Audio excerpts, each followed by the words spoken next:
नमस्कार, मी पुष्पा गांगर्डे. आई तुमच्या संवादाची सोबती या यूट्यूब चॅनलमध्ये तुमचं सहर्ष स्वागत करत आहे. आपण हे चॅनल सुरू केलं आहे ते म्हणजे भाषा विकासासाठी. ज्या मुलांना बोलता येत नाही त्या मुलांना त्यांच्या आईने कशा प्रकारे मार्गदर्शन केल्यानंतर त्या मुलांना बोलता येतं याविषयीचं मार्गदर्शन आपण या वरील व्हिडिओमध्ये करत आहेत. आता माझ्याकडे ज्यावेळेस मी हा क्लास सुरू केला त्यावेळेस माझ्याकडे एक श्रीगोंदा तालुक्यातील आढळगाव येथील एक मुलगा क्लासला येत होता आणि त्याचे नाव आहे कुणाल भाऊसाहेब जगदाळे. त्याची आई म्हणजे तसे ते सर्वजण शेतकरी कुटुंबातील आहेत.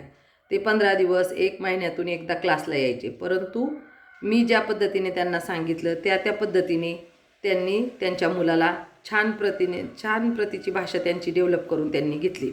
त्यासाठी ती फक्त आई असावी लागते. ती सुशिक्षित आहे, अशिक्षित आहे, जॉब करणारी आहे की हाऊसवाईफ आहे याचा त्याच्यावर कुठल्याही प्रकारचा परिणाम होत नाही.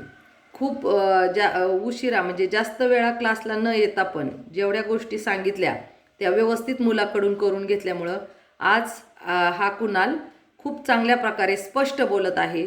त्याचं सर्व शिक्षण नॉर्मल शाळेमध्ये झालेलं आहे. आता तो ITIमध्ये शिकत आहे.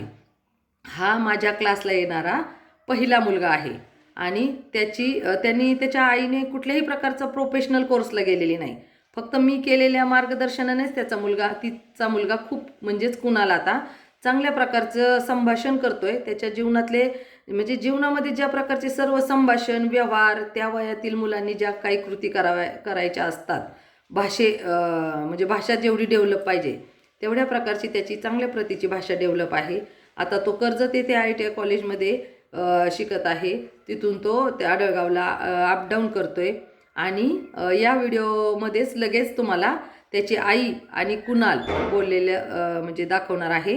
त्यामध्ये तुम्हाला जाणवेल की कुणाल किती स्पष्ट बोलत आहे आणि त्याच्यामुळं कर्णबधिर मुलांच्या किंवा नॉर्मलही जे मुलं बोलत नाहीत त्यांनी या चॅनलमध्ये सांगितलेल्या व्हिडिओप्रमाणे जर आपण आपल्या मुलाबरोबर बोललात तर त्या मुलांची भाषा चांगल्या प्रमाणे डेव्हलप होऊ शकते. ते तुम्हाला कुणालकडे पाहून कळेलच. आणि यासारखे नवीन व्हिडिओ पाहण्यासाठी या चॅनलला लाईक करा, सबस्क्राईब करा आणि शेअर करा.